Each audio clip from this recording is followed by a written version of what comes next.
Hey guys, welcome to the Bio Bloom channel. Today's video is hurt people hurt people. I think this is a phrase that we've all heard at least once in our lives, but I don't know how often people actually reflect on what that means and what that means for us as individuals and what that means for other people and just our understanding of how we interact with each other. And it's been on my mind a lot. I've been having a lot of conversations about just this topic in general, and I just felt called to make a video about it. So that's what I'm going to do. The main idea that I've dove into with that whole phrase is the idea that we are responsible to other people to take care of ourselves. I don't know if I worded that the best way, but what I mean is that the way that I take care of myself and the way that I treat myself is going to affect the people around me, because it's going to affect my behavior. It's going to affect the way that I see the world, the way that I see other people, because the way that we treat ourselves tends to be the basis of how we end up treating other people. I've had a lot of conversations specifically about trauma and different things that I need to deal with and work through in therapy or, just in conversations, praying about things. And I think not an uncommon way of thinking about it, but something that is not the first thought for most people is that when someone hurts me, it's because they've been hurt. It's because they're hurting, they're wounded, they've been through something that they haven't been able to deal with, they haven't been able to heal from. I think that's just a very humanizing thought. I think that we are not quick to look at someone who is hurting us or look at someone who abused us or look at someone who, did something bad to us in some way. It's not a common thought to look at that person and say, you are a loved child of God, and you are beautiful, and you are hurting, and you deserve love, and you deserve healing. You deserve to be able to work through your own wounds, and you haven't deserved the things that you've been through just as much as I didn't deserve what you've done to me. I don't know why that has been, I do know why that has been such an instinctive thing, because I think that I've received a lot of graces from God. I think that I was taught how to think like that at kind of a young age, and I'm realizing it's not the most common way to think. The way that this can apply to the way that we look at other people is having that empathy for people who hurt us, and that's obviously not an easy thing for everyone to do.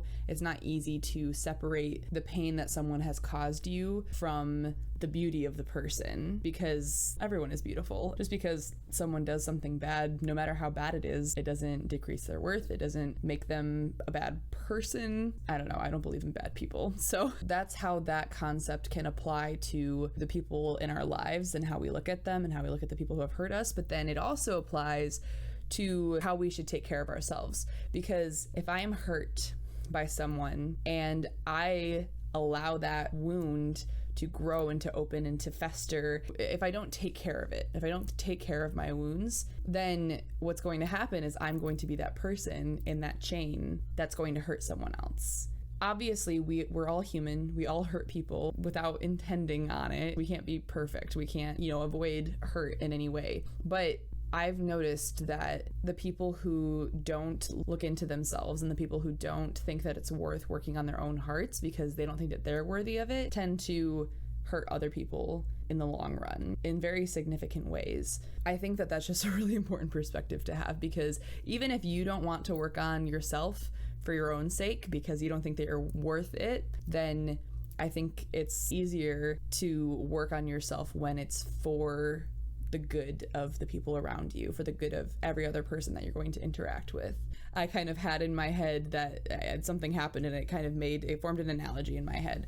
So I wanted to tell a little story about it. I was just walking in my house and we had this ottoman, and I brushed just very gently, I brushed my leg up against the ottoman, and I felt this sharp pain sear through my leg, and I was like, what? I immediately looked at the ottoman and was like, what is sharp on this ottoman? Because it was a cloth ottoman. There was nothing that should have been able to cut me or anything, but it felt like I had this deep cut from it. So I looked at the ottoman, I felt it, and I didn't feel anything sharp.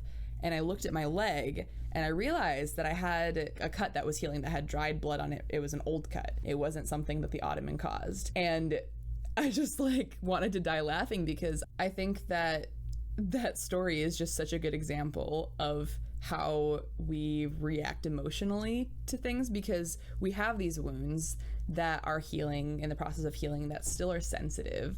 But when someone else accidentally brushes up against that wound, or when that wound is accidentally pressed upon, or it's triggered somehow or whatever, it can seem like that person is the one that's causing us the harm, that person is the reason for this whole thing of pain that we received from a different wound. And our reaction is to blame them. And then when we blame that person, we can end up hurting them and causing them a whole different wound instead. I loved that analogy so much because I'm like, this is so true to real life and to how we can accidentally trigger people and we can accidentally do things. But on the receiving end of like a wound being triggered, or someone overstepping in some way, or someone even not even doing anything wrong but just accidentally stirring something up in us, it's important to remember, oh, like I have wounds that have nothing to do with this person, and it's not their fault that I'm feeling this pain. They're not the cause for this pain. And it's the same thing with when we accidentally stir up something in someone else. If they react negatively to us, if they become angry at us and we don't understand why, it's so important to recognize, oh, I'm probably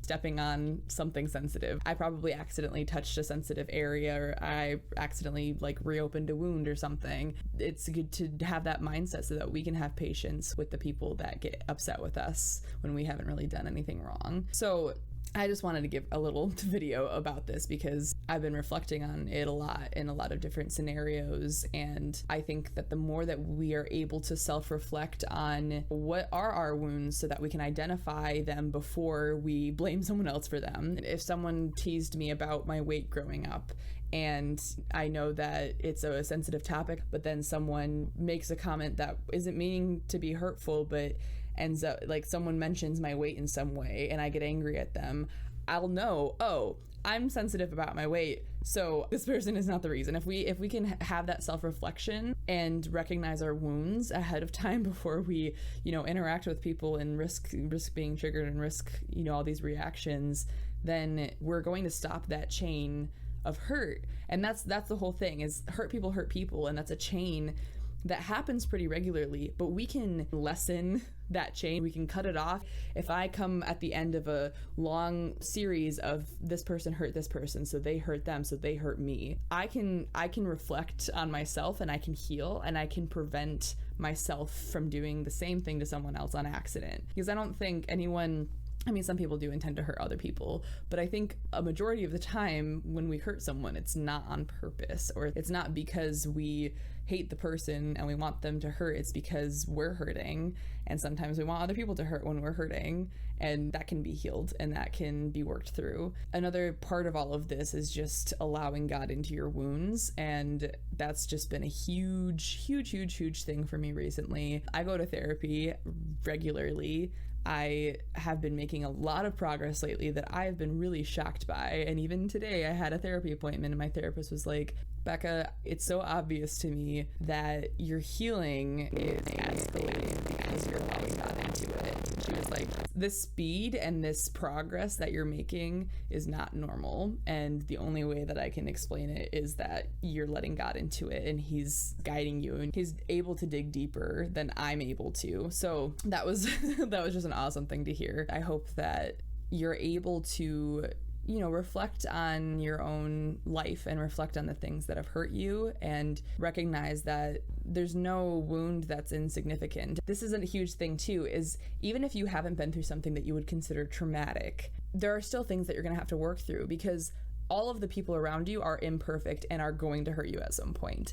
And all of those wounds build up over time. It's one thing to like have a huge wound where you break your leg or something, and that might be considered a trauma. But if you have these little cuts in the same area over and over again, and it builds up, you end up having this giant wound. I think there are some therapists that call it like the big T's and the little T's. And when little T's build up, it becomes like the equivalent of a big T, essentially. My brain has just been going on and on about this, so I thought I'd make a video about it. I'll be praying for you guys and your healing. And if you know me and you are curious about this kind of journey of healing and everything, reach out, let me know. I can probably help you find a therapist if you need one. I love therapy. I think everyone should give it a try at least once.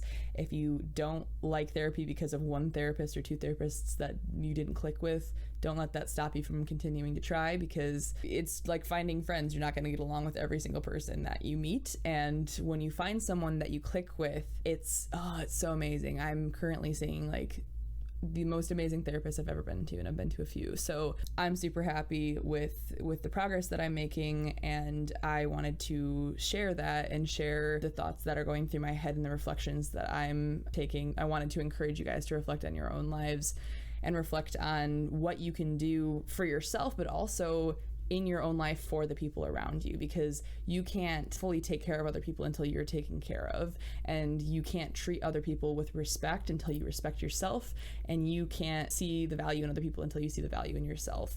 So work on yourself, and it'll help the people around you, and invite God into it with you, and life will become happier and brighter and just better. I think if everyone did this, we wouldn't have nearly as many of the problems that we have with hatred and with just abuse and all the things that we're going through and identifying in the problems with society right now. Please take this as a challenge to pray about and question and think about all the things that you could be doing to better your own life so that you can better other people's lives. Thank you guys so much for watching. Let me know what you think in the comments, and I'll see you guys soon. Bye!